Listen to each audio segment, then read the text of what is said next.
Bon, nous revoilà. Qu'est-ce que vous avez mangé comme collation? Une pomme? Un fromage? Des chips? Hmm. Est-ce que vos collations permettent l'érythropoïèse qui se déroule en ce moment dans chacun de vous? Hmm. Je vous laisse réfléchir parce qu'on va maintenant aborder les éléments nécessaires à l'érythropoïèse. Donc, de quoi on a besoin pour que nos cellules, nos précurseurs, soient capables de proliférer et maturer. Il y a 5 éléments, donc vitamines, minéraux ou éléments nutritifs qui sont absolument nécessaires à l'érythropoïèse. Donc d'abord, le premier, le plus important, le fer. Donc le fer est essentiel à l'hémoglobinopoïèse, donc à la formation de l'hémoglobine. Il est incorporé à la molécule d'hème et sert à fixer l'oxygène. Donc, pas de fer, pas d'hémoglobine, pas de fixation de l'oxygène. Papaye, c'est de la foutaise. On a un tout petit peu de fer dans certains végétaux et certaines céréales. Le fer, il est dans la viande et les produits animaux. Le foie de veau, le ossobuco, le boudin. Donc, c'est là qu'on retrouve une grande quantité de fer facilement assimilable. Donc, désolé les végétariens et les végétaliens de ce monde. Deuxièmement, on a besoin des acides aminés. Donc, les acides aminés sont essentiels à la synthèse des chaînes de globine de l'hémoglobine et à la synthèse de l'hème. Donc, les acides aminés, on les retrouve dans tout ce qui est protéines, viande, poisson, œufs, fruits de mer, mais aussi les noix et les légumineuses. Ensuite, on a besoin de vitamine B6, la pyridoxine. Donc, la vitamine B6 va agir comme un coenzyme nécessaire à la synthèse de la molécule d'hème. On la retrouve dans les viandes, poissons, fruits de mer. On a besoin de vitamine B12, la cobalamine. Donc, elle est nécessaire à la réplication de l'ADN lors de la reproduction cellulaire et à la formation du succinyl-CoA qui entre dans la synthèse de l'hème. Donc, évidemment, on va tous voir ça plus tard, la synthèse de l'hémoglobine de l'hème en détail plus tard, inquiétez-vous pas. Elle est retrouvée dans les viandes, œufs, poissons, fruits de mer. Et finalement, l'acide folique ou la vitamine B9 qui est nécessaire à la réplication de l'ADN lors de la reproduction cellulaire. On la retrouve dans les noix et les légumes verts. Ouf, un petit peu de vert dans ce règne animal. Est-ce que je vous l'ai dit que le fer, c'est l'élément primordial à l'érythropoïèse? Uh-huh. C'est pour ça que le corps possède du fer dans 3 compartiments pour vraiment essayer de ne pas en manquer. Donc, premier compartiment, le compartiment fonctionnel qui représente 70% du fer total de notre organisme. Ce compartiment-là, c'est principalement le fer qui est dans la molécule d'hémoglobine. On va voir la structure et la synthèse de l'hémoglobine bientôt, mais pour l'instant, sachez qu'il y a du fer dans la structure de la molécule d'hémoglobine. Le compartiment plasmatique ou compartiment circulant, c'est le fer qui circule dans le plasma lié à la transférine. Ça représente 1% seulement du fer total de notre organisme. Donc, l'atome de fer à l'état ferrique Fe3+, lié à la transférine, va cheminer jusqu'à la moelle osseuse pour être utilisé lors de l'érythropoïèse. Et finalement, le compartiment de réserve qui représente 29% du fer total de notre organisme et qui est en fait tout le fer lié à une protéine, l'apoféritine, qui constitue les réserves de fer tissulaire. Quelques atomes de fer à l'état ferrique liés à l'apoféritine vont constituer les réserves de ferritine tissulaire qui vont demeurer solubles, qui vont être rapidement mobilisables, alors que plusieurs atomes de fer à l'état ferrique liés à l'apoféritine qui vont la saturer vont former la réserve d'hémosidérine, qui est une réserve de fer insoluble, mobilisable très lentement. La ferritine tissulaire va être accumulée principalement dans les macrophages du foie et de la rate et de façon plus modeste dans la moelle osseuse, le cœur, le pancréas, les testicules, le placenta, etc. Tandis que l'hémosidérine sera accumulée principalement dans les macrophages de la moelle osseuse et du foie. Ces compartiments du fer vont être approfondis davantage dans votre cours de biochimie puisqu'ils font partie d'un bilan d'analyse important, le bilan Martial. Les besoins, l'absorption et le transport du fer. Donc, chaque jour, on doit ingérer par notre alimentation environ 15 mg de fer.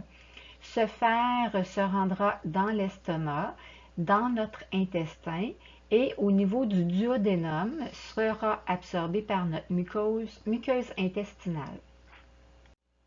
Une fois absorbé, le fer circulant se liera à la transférine pour cheminer et être apporté généralement à la moelle osseuse pour être utilisé dans l'érythropoïèse. Alors, on récapitule. Le fer ingéré peut être sous forme de fer héminique, c'est-à-dire réduit à l'état Fe2+, ou de fer non héminique, c'est-à-dire oxydé à l'état Fe3+. Pour être absorbé par la muqueuse duodénale, le fer doit être réduit, donc à l'état Fe2+. Le fer héminique est donc absorbé tel quel. Le fer non héminique, lui, devra subir une réduction par l'acide chlorhydrique et la pepsine de notre suc gastrique et possiblement l'acide ascorbique de notre repas. Donc, parenthèse, une petite salade d'épinards avec des petits quartiers de clémentine, bien, ça améliore l'absorption du fer non héminique. On ferme la parenthèse. Normalement, 5 à 10% du fer ingéré est absorbé. Le reste passe malheureusement à la toilette. L'hepsidine est le facteur qui gère la portion de fer absorbée par la muqueuse duodénale en exerçant une action négative, mais on n'entrera pas dans les détails tout de suite.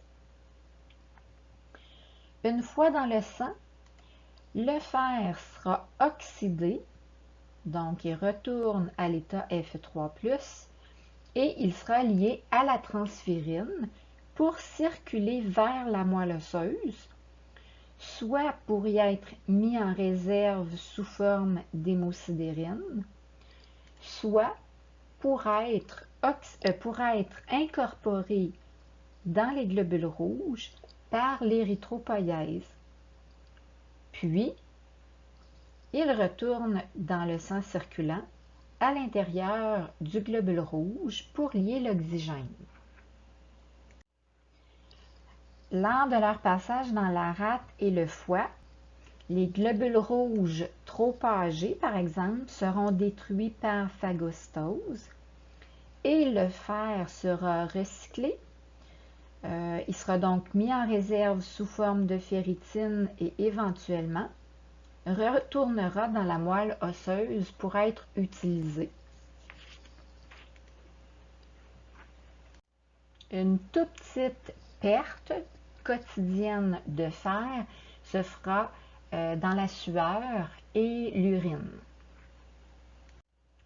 Ce qui nous permet donc de mettre en évidence notre compartiment de fer plasmatique ou circulant. Donc, c'est le fer lié à la transférine qui se promène, c'est à peu près 1%. Le fer fonctionnel, c'est le fer de nos globules rouges. Ça représente 70% de notre fer total. Et le fer de réserve, soit dans la moelle, le foie, la rate, etc. Donc, il représente 29% de notre compartiment plasmatique.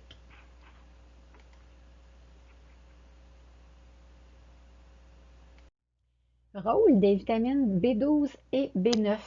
Donc, je vous rappelle que la vitamine B9, c'est notre acide folique. Donc, ces deux vitamines, de façon interdépendante, ont un rôle primordial à jouer dans la réplication de l'ADN lors de la prolifération des érythroblastes dans la moelle osseuse. Plus précisément, au niveau de la formation du déoxythymidylate triphosphate, le DTTP. Donc, si on regarde un petit rappel au niveau du cycle cellulaire, donc, quand les cellules entrent en phase S, elles vont répliquer leur ADN. Et pour faire la réplication de l'ADN, elles ont besoin des DNTP, donc les nucléotides qui sont les éléments de base de notre chaîne d'ADN. Pour produire ces DNTP, on a besoin d'acide folique. Donc, le 5-méthyltétrahydrofolate, c'est la forme plasmatique de l'acide folique. Elle va subir certaines transformations, entre autres avec l'action de la vitamine 12 et de l'homocystéine. Donc, cet acide folique va subir des modifications au niveau de la molécule pour finalement aboutir à la formation des fameux déoxythymidylates triphosphate, les DTTP, qui entrent dans la chaîne d'ADN. Là, je dois vous rappeler que l'utilisation de ces DNTP dans la réplication de l'ADN n'a pas lieu seulement dans l'érythropoïèse, mais bien dans l'hématopoïèse au grand complet, donc dans la réplication dans la prolifération, de toutes les lignées cellulaires. On a besoin quotidiennement d'environ 2 microgrammes de vitamine B12 par jour. Donc, une fois ingérée, la vitamine B12 poursuit son chemin dans le système digestif. Arrivée au niveau de l'estomac, la vitamine B12 devra se coupler à un facteur, le facteur intrinsèque, qui est produit par les cellules pariétales de la muqueuse gastrique.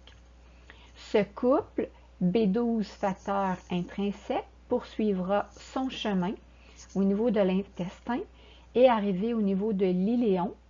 Il y a des récepteurs spécifiques au couple B12 facteur intrinsèque qui vont permettre l'absorption de la vitamine B12 par la muqueuse intestinale.